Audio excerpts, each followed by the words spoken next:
Continuing chapter 12 of Focused. Then I'll have to keep adapting, Mom says. We all will. I think we'll get better at it the more we do it. Me too, she says. How was your stomach today? A lot better. Good. I spoke with Dr. Gold earlier, and she thought your stomachache might go away. But if it starts hurting at any point, I want you to tell me. Okay, I will, I say. Oh, I forgot to ask. Can we go downtown with the chess team on Friday after school? Sam's mom can drive us. Of course, Mom says. I'll give her a call to say thank you. Thanks, I say. So what do you think? Should we eat some of these cookies, Mom asks. Duh, I say. But we should probably let Henley in on our secret party. Mom rubs my back. You're a good big sister. Henley, I shout. We're having cookies before dinner. Yes, she shrieks and runs into the kitchen like she's ready to celebrate. And I am too, because it feels like everything is about to get better. Chapter 13.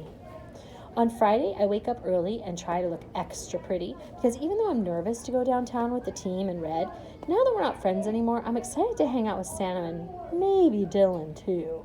School is basically the same, still bad, maybe a little worse actually, because ever since I missed practice, people on the team whisper about me when I walk by. At lunch, I go to the library. I pick an empty table as far away from the librarian's desk as possible. Because even though it's supposed to be quiet, she whispers and rustles papers, which bothers me. And I've decided that from now on, I'm going to do everything I can to help myself, like Sam and Miss Curtis said I should. I open my outline, and I'm about to start working on my paper when Dylan sits down across from me. Hey, he whispers. Hey, I look up at him. His hair's shorter and a little less floppy than usual. He looks even cuter with a new cut, because his eyes aren't hidden. They're big and blue and looking back at me. My stomach flips. What do you think of the chess book, he asks. I'm only on chapter 3. Oh, okay, no pressure. If you're not into it, it's cool.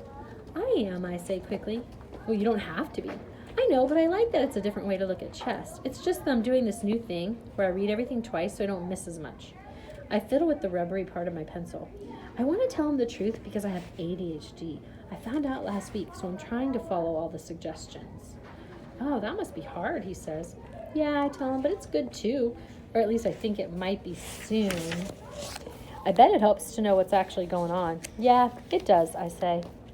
Cool, he pushes back his hair. Are you going downtown tonight? I nod, but I feel weird because it's a team thing and I'm not really... I got a bad grade on a test, so I can't go to the tournament on practice till Tuesday, or practice until Tuesday, or maybe longer, if I don't get at least a B on this paper. I look down at my notebook.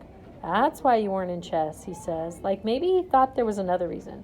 I should ask him what people are saying, but I don't think I want to know. It's going to take time for me to learn how to deal with having ADHD. That makes sense, Dylan says. There's probably no way I'm going to make the top 12 before camp. You never know, he shrugs. It could still happen. Just play your best. That's all you can do. Thanks, I say. I will. You're really good. I know I said you weren't, but I was just a jerk, I fill in. Pretty much. I'm sorry. It wasn't cool at all. I was jealous of you and Red. Me too, I say. And by the way, I would never quit chess, no matter what you or anyone says. Good, he smiles at me. I smile back. I should give you my number so when I text you all the amazing chess ideas, you'll know who it is. You should. He passes his phone to me under the table. I save my number and give it back to him. Only this time when I hand him his phone, our fingers touch. His is warm and soft. I'm pretty sure he keeps his fingers next to mine for a few extra seconds. Like maybe he doesn't want to let go either. When I get to science, Sam and I collect all the materials we need for our crystallization lab. We both put on gloves and goggles. I read the directions out loud twice. Then we get to work, dividing up the tasks. Like the lab is a choreographed dance we know by heart. I mix the alum into a beaker with hot water, stir and repeat until the solution is saturated, while Sanam uses string to tie pipe cleaners onto wooden craft sticks. We're quiet, concentrating on our jobs until everything's set up and ready to go. You were right about talking to Miss Curtis, I say. It helped. After school, Sanam's mom picks us up. I love how their car smells new, like leather and soap, and how the back seat isn't covered in crumbs or sticky fingerprints or toys. It makes me feel grown up and important. When we get downtown, her mom drops us off in the front of the Hideout, which is sort of like a coffee shop that sells fancy pastries and has big comfy chairs and a fireplace. I'll be here at 5 o'clock to pick you girls up, she said. Have fun. Thank you, we both reply at the same exact time. I follow Sanam out of the car. My heart starts beating too fast it hurts. I'm not ready to go in yet. My voice is soft. Let's take a lap. She turns away from the hideout. Even though it's cold, the air feels good as we walk in the loop past the stores in the center of town. I haven't really seen Red since our fight, and I don't know what it's going to be like now that we're not friends, I say. I get why you're nervous, but I mean, you just because you're not best friends anymore doesn't mean you have to be rude to each other. True, I say. Maybe just act normal and see how that goes. But what if he ignores me? Well, then we'll leave and get hot chocolate at Sweet Sadie's. We don't need the team to have fun. Okay, I said, thanks. We probably need a secret signal, she says. That way the other person will know if we want to leave. How about a peace sign? Like, peace, we're out of here. That's perfect, she says. Do you want to take another lap? I shake my head. I'm ready. I open the door and we walk into the hideout. Dylan and Red are sitting in front of the fireplace. Sanam looks at me like she's waiting for me to go first. I'd rather get hot chocolate and avoid Red for a few more minutes, but I know it's better to say hi while Quinn isn't here to make everything worse. I take a deep breath and walk over to them. Sanam stays straight by my side. She slides into the empty seat by Red, and I sit next to Dylan. I'm nervous and sweating a little. I hope he can't tell. Big turnout, Sanam says. Red smiles. 2 dudes, lots of team spirit. Where is everyone, I ask, and act like everything is totally fine and normal. We were trying to figure that out. While you two were walking around outside, Dylan looks right at me. Busted, I say. What were you doing out there anyway, he asks. Talking about girl stuff, Sanam jumps in. Oh, that's cool. We're all quiet for a few seconds. No one says anything. I need a refill. You want one? Red looks at Sanam and then at Dylan. He doesn't look at me. It's like I'm not even here. My heart sinks. Dude, I'll help, Dylan says to Red. Once the boys are gone, Sanam leans in and whispers, You okay? I want to say not really and flash her the peace sign, but I grip the edge of my chair and take a deep breath because I know if I say that, she'll get up and leave, and I don't want Sanam to miss out on having fun with Red because of me. I want to be the kind of friend who makes things better, not worse. Yeah, I'm okay, I said. Thanks for asking. When Dylan and Red get back, they're each holding 2 hot chocolates. Dylan hands one to me. I didn't know if you wanted whipped cream, but I got it for you because it's way better than no whipped cream. Thanks, I say. You made the right choice. Whew, he grins. When I look up again, Quinn is walking over to us with a bunch of other girls from the team. She's wearing a cropped sweatshirt that says, Okay, but first coffee, like she's so adult and actually drinks anything other than sugary frozen cappuccinos when she obviously doesn't. Why are you here? She looks down at me. I'm not trying to be rude, but you got kicked out of chess because you're stupid, remember? So bye. She waves at me. A few of the girls laugh. I can't let her talk to me like I'm dumb and I don't matter. You wish, I say. I'll be there on Tuesday. So watch out, Sanam says, backing me up. Ooh, I'm scared. Quinn rolls her eyes. Well, you should be, Sanam says. Clea will take your spot if you don't step up your game. Never happening, Quinn says. Keep losing like you have been, and it's going to happen at the next tournament. Save your excuses for someone who cares. Quinn doesn't say anything else. Burn. That was a burn, wasn't it? She turns around and walks away into the bathroom, and even though I know we won that round and Quinn is the one who's wrong, I wish everything she said about me didn't hurt so much. Sanam glances over to check on me like she knows to be worried, but I don't want her to be. I want her to have fun with Red, even if he hasn't acknowledged my presence once since we got here. I give Sanam a look that says I'm totes fine, and she goes back to flirting. Are you okay? Dylan whispers to me. I shrug. So, not really. I wish that what Quinn said didn't bother me. For the record, she's wrong, he says, but I get how you feel. Doubt it, I say. You're so good at chess and you know it. I'm good for our grade, but my brother's always ragging on me about my openings, and I don't even know other random parts of my game. He acts like there's only one way to be good at chess. And when he says things enough times in a certain way, it starts to sound true. That stinks, I say. Just because he's better than you doesn't mean he's always right about chess. That's why I stopped playing with him. He was making me hate the game, and I'm pretty sure that's another reason I was rude to you and the other people on the team. I didn't know that, I say. I'm really glad you don't play with him anymore. Yeah, me too. I needed to stand up for myself, he says. I guess what I'm saying is sometimes when people are mean, they're also wrong, and you have to find a way to block them out. Quinn's wrong about you. You're smart, and the team needs you. I should know. You crushed me. Oh, yeah, I say. I forgot about that. I didn't, he said. Well, you got blindsided. That's hard to forget. Ooch, he said, but true. Thanks for saying I'm smart and good at chess. You are, he says. Believe it. I'm really trying to. I end up staying at the hangout the entire time talking to Dylan, and I never have to use a secret peace signal. Right before it's time to go home, Sanam and I get extra hot chocolate to celebrate. When I get home, Dad isn't on the couch or in his office or upstairs or in my parents' room. Mom said he got delayed until tomorrow because of weather, which makes no sense since it's not raining or anything. But apparently I'm wrong because when I look online, it turns out all the planes are coming into Logan are delayed or canceled due to a low ceiling, whatever that means. I go up to my room and read the chess book Dylan gave me. I almost finished the whole thing because I can't put it down. All of a sudden, reading feels exactly like playing chess. I didn't realize until now that hyper-focus can happen other times too. Basically, whenever I'm doing something I love. I really like being able to block out all the bad things and think about something that makes me happy. It feels a little bit like magic.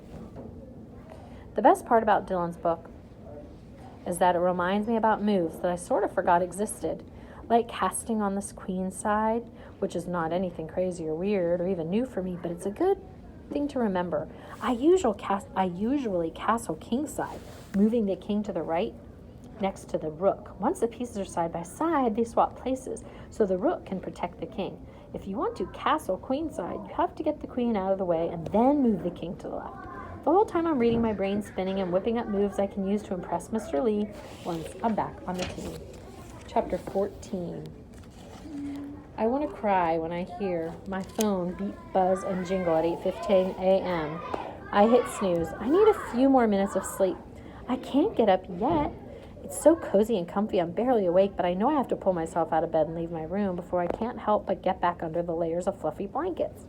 I need a good grade on my paper so I can be back on the chess team and make the top 12 before camp. Last night, after I read most of Dylan's chess book, I looked over the schedule Miss Curtis helped me make for my paper with achievable goals and rewards.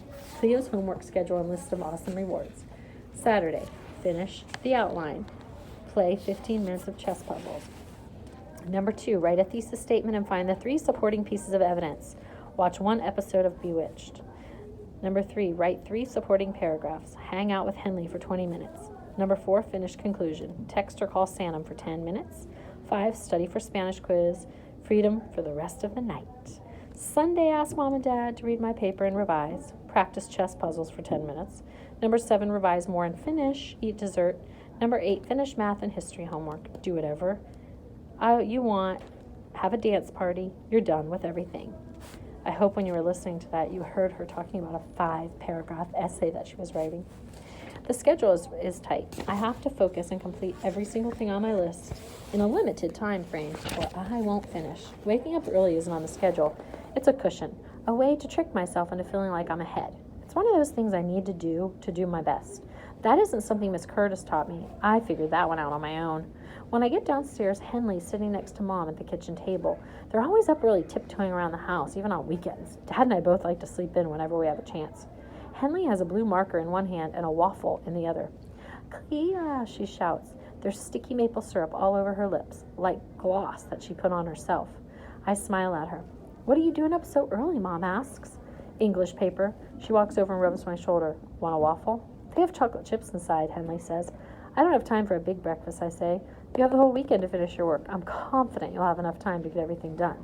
"I don't want you to be so hard on yourself. You need to eat something now before you take your medicine," Mom says.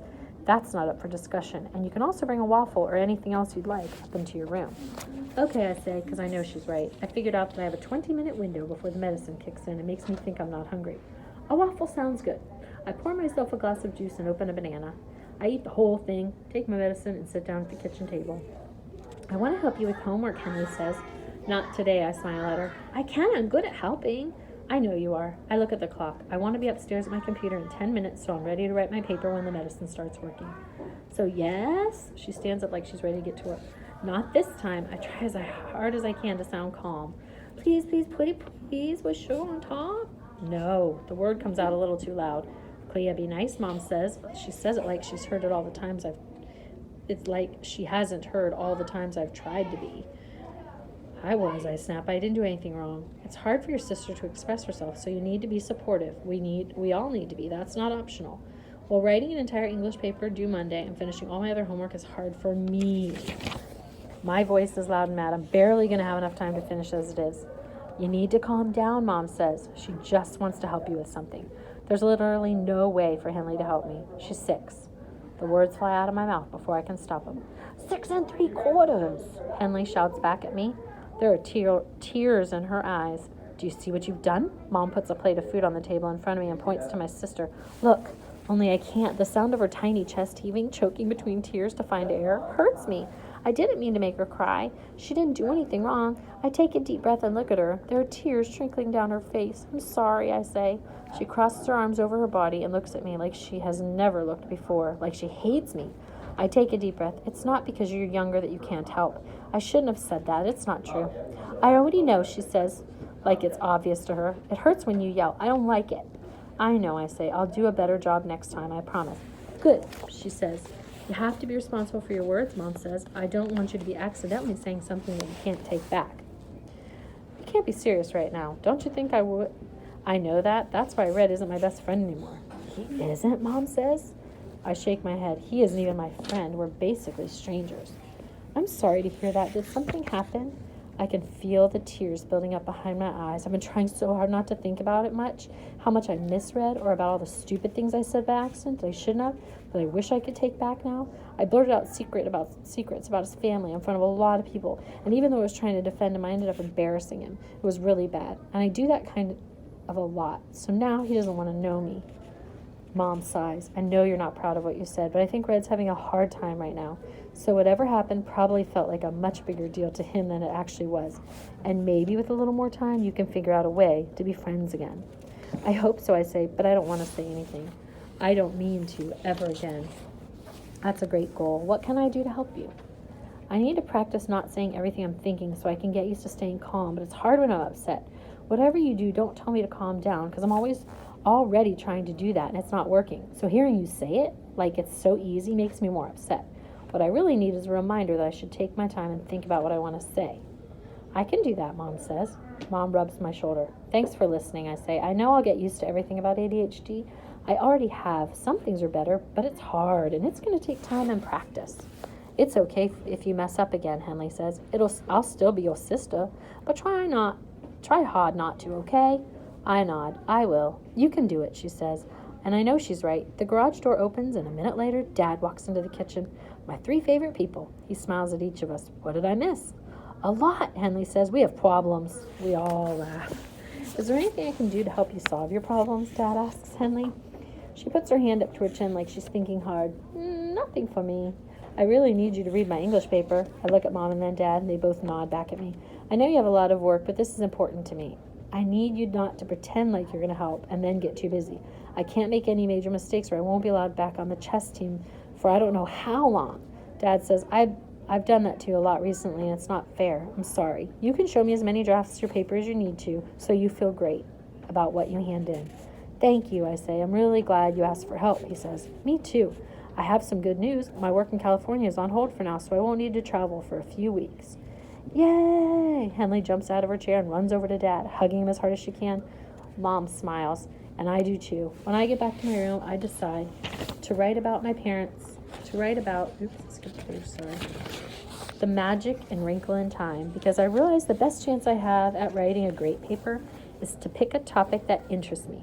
I might as well take advantage of my hyper-focus. It only takes me an hour to write my introductory paragraph and find 3 examples to support my thesis. After I finish reading over what I wrote, I'm confident that I'm off to a great start. My phone starts dinging. It's a text from Sanam. It's not the same without you. I wish you were here. I can't help but smile because it feels good to be missed. And even though texting Sanam wasn't supposed to be my first or second reward, I figured it's okay to switch that part around as long as I stay on schedule with my paper. Me too, I write back. We're running late, so nothing chess-related is happening yet, but everyone's talking about you. My heart stops. What are they saying? I ask, because this time I want to know. I can handle it, even if it's not nice or the truth. It doesn't matter what anyone else thinks. I know I'm a great chess player, and I can get a good grade on my paper and turn things around in school. That Dylan likes you and wants to be boyfriend and girlfriend for real. Shut up. I swear, OMG, it's major, she texts. I was worried everyone was making fun of me. Well, I didn't even think about that. That's definitely a good thing, smiley face, I write. I just wanted you to know. I'm glad she told me, she writes back. You told me. Me too. I run around outside with Henley and Hilda for a few minutes and get back to work on my paper. It takes me almost 3 hours on a lot of playing with a squishy ball and pacing around my room to write my supporting paragraphs. But when I'm done, I think it's pretty good for a first draft. Instead of writing the conclusion and waiting till tomorrow to have Mom and Dad read my paper, I realize it's probably better for me to have them read it now, so I have all day tomorrow to revise. I'm still learning how to plan out my homework and manage my time, so I have to be flexible. I print out 2 copies of my paper and walk downstairs. My parents are in the family room watching Casablanca, which is an old black and white movie they love. Mom pauses the movie when she sees me. I didn't write the conclusion yet, but could you maybe read what I have so far? Yes, let me get my glasses. Mom disappears into the kitchen. Could you grab a pen? Dad asks her. She comes back with both. I hand them each a copy and escape into the kitchen for a late lunch because I'm hungry, and I don't think it's a good idea for me to watch my parents write all over my paper. I go text Sanam because the tournament should be finishing up soon, and I want to know if we won. That's when I remember my phone has been on Do Not Disturb, and it turns out I missed a bunch of texts from her. Everyone crushed the first round, including moi. I lost round 2. P.S. It'd be way better if you were here. Round 3, draw for me. Spoiler alert, we won! By the way, text me back soon so I know you're okay, not annoyed. I write back to Sanam immediately. Sorry, phone was off. Def not annoyed. Ever at all. You're the best at chess and updates, and yay for winning. I'm sad I wasn't there too. Phew, Sanam writes back, it's almost Tuesday. I can't wait, I tell her. Ditto. I finish my sandwich and an orange, and then I walk back into the family room, sit in the cushy chair across from my parents, and hold my breath. Neither of them says anything at first. Dad looks down at the stapled pages and nods. It's very interesting, and your thesis definitely works. Really? I blurt out. You've done a great job making an argument and backing it up, Mom says. I have some minor notes and one comment on the 3rd example, but overall, it's excellent. You don't have to sugarcoat it. I mean, if it's not good enough, I can start over. Because out of nowhere, I'm scared they aren't telling me the whole truth since they're worried about me. This is a wonderful draft, Clea. Mom's voice is steady. You should be very proud. Dad is nodding, like he agrees with everything Mom just said. Yes, I jump up and down and hug Mom and Dad. I'm so excited that I go back upstairs to work on their edits and write my conclusion. It feels good to finally be on the right track.